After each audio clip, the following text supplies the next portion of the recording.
Chancellor, lovely to see you. You are now the most cheerful person in Britain. When will the rest of the country feel better off? Well, we're determined. I'm determined to be the Chancellor who turns around living standards and our country's economic performance. And that's why when will people feel better off? Well, already in the first 6 months of this Parliament, there's been 2 cuts in interest rates by the Bank of England. Inflation is now at 2.5% and wages are growing at twice the rate of inflation. Do we need to do more? Absolutely we do. We need to go further and faster in delivering that growth to improve living standards. But in the first 6 months, already wages are rising faster than inflation. Mortgage rates have come down with those interest rate cuts, putting more money in working people's pockets. But in just the last few days, we've seen Durham University announcing redundancies. We've seen Cardiff announcing job cuts, Sainsbury's announcing job cuts. There isn't the confidence that you would want. Well, businesses and universities will always have to make decisions about how many staff they can afford based on their financial position. But today I announced the third runway at Heathrow, potentially creating 100,000 jobs. Investment in East Midlands Airport, 2,000 jobs. Investment in an investment zone in Wrexham and Flintshire, 6,000 jobs. So we can trade numbers. The IMF upgraded the forecast for growth for this year for the UK, only the UK and the US in that position. But if the proposition is, do we need to do more? Well, those are some of the facts. But do we need to do more to unlock the amazing potential that our country has to make working people better off? Absolutely we do, which is why today I've made a number of announcements of investments right around the country, leveraging in private sector money, whether that's for housing or a new stadium in Greater Manchester, the Oxcam growth corridor to connect 2 of the best universities in the world with new housing and new transport, or indeed the third runway at Heathrow, which is a national project to help businesses and exporters all over our country access new markets. And I'm going to come back to that because this stuff is important. But your theory of growth is to cut red tape, eliminate costs to spur investment and growth. But you will hear the same thing that I hear from businesses, which is that this is not coherent at a time when you're increasing their costs through the tax on employment and through employment regulation. So you're facing in both directions in a way that they say doesn't mean you'll get the growth you need. Our plan for growth is built on 3 pillars: stability, investment and reform. But stability requires putting our public finances on a firm footing. But you accept you put costs on them, don't you? I absolutely accept that there are costs of responsibility, but the costs of irresponsibility, sweeping those problems under the carpet, having unfunded plans, risks doing what Liz Truss did, which is crashing the economy, sending borrowing costs for families and businesses through the roof.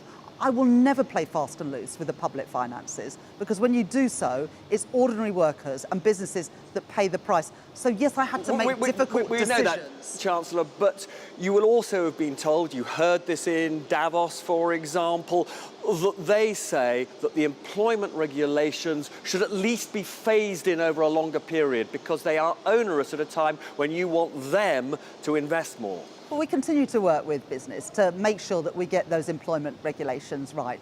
For example, so you might slow down introduction? No, but we're making sure we get them right.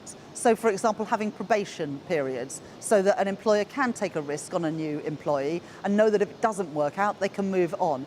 Making sure that whilst we ban exploitative 0-hour contracts, it's possible for employers to take people on for short-term contracts to cover the holiday period or the busy Christmas time. So making sure that we get that balance right. But security from work is very important. It's important for working people that a job comes with dignity and security, and for too many people in Britain today, that's not the case, and that has economic costs as well, because they lack the confidence to spend in the economy, and also there's so much evidence now that shows that secure workers are more productive workers as well.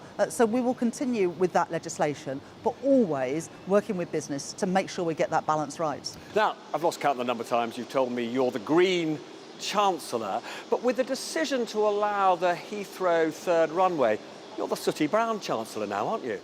Well, we made plenty of investments in the last 6 months through the National Wealth Fund and through planning decisions to unlock investment in clean energy, whether that is solar farms. Ed Miliband has announced more just in the last few weeks, whether it is onshore wind, where we've ended the effective moratorium, or the £20 billion investment alongside BP and Equinor in carbon capture and storage.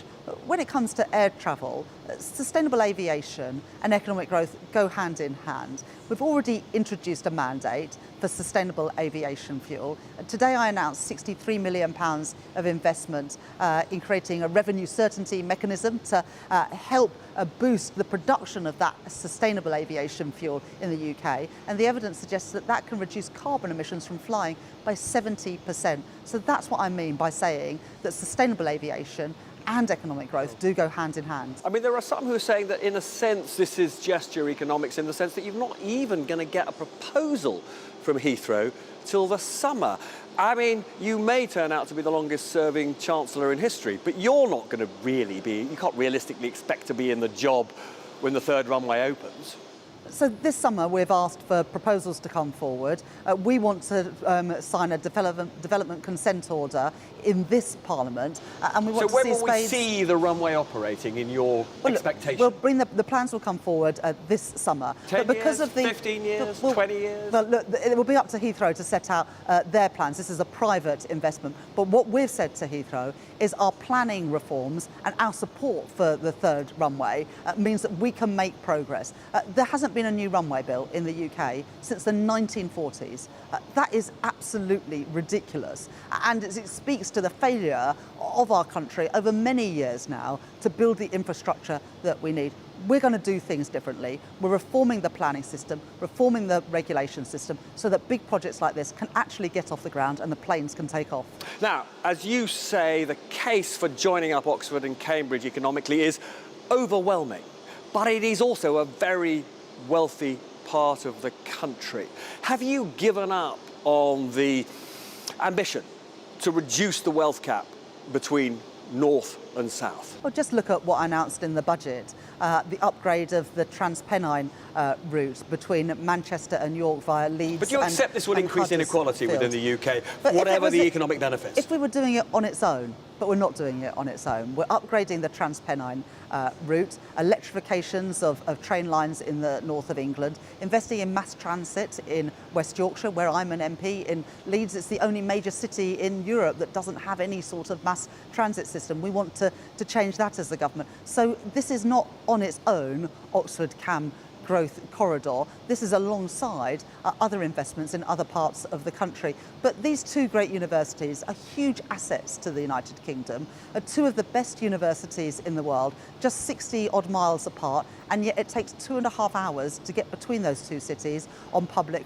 transport. We're going to cut those journey times and make sure that the towns and cities on that route between Oxford and Cambridge are better connected to the jobs that are being created. And we're doing that by reforming the planning system to make it easier for private investors to build the lab space, to build the housing, to build the water infrastructure and the reservoirs that we need to make a success of this project. Now, slightly frustrating, we're almost out of time, but let's ask you to sort of canter through a couple of additional ones. How much public money will go into the Old Trafford redevelopment?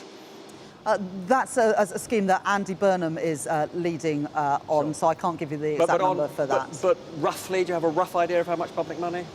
I can't give you a number on that. All right.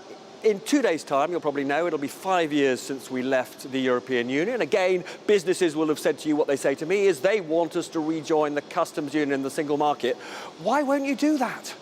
Because we're going to deliver on our manifesto promises. But the Prime Minister says if it's good for growth, you'll do it, and if it's bad for growth, you won't. This is good for growth. Robert, we went to the country just over 6 months ago with a manifesto, and I know it's unusual for governments to actually want to stick to their manifesto commitments, but we will. But subject to that, we do want to do things to improve our trade relationship with our nearest neighbours and trading partners. That's why we're resetting that relationship to help great British businesses export into the European Union.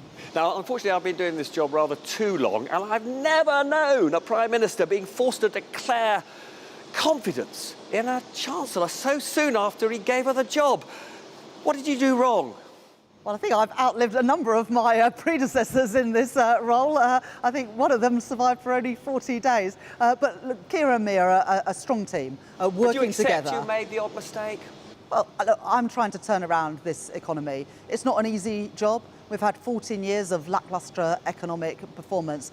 Working people are worse off after 14 years of Conservative government, and public services are in a mess. We're in a hurry. We want to go further and faster to deliver that growth, to improve living standards and invest in public services. And that's what Kira and me and the whole government are determined to do. Chancellor, very good to see you. Thank you.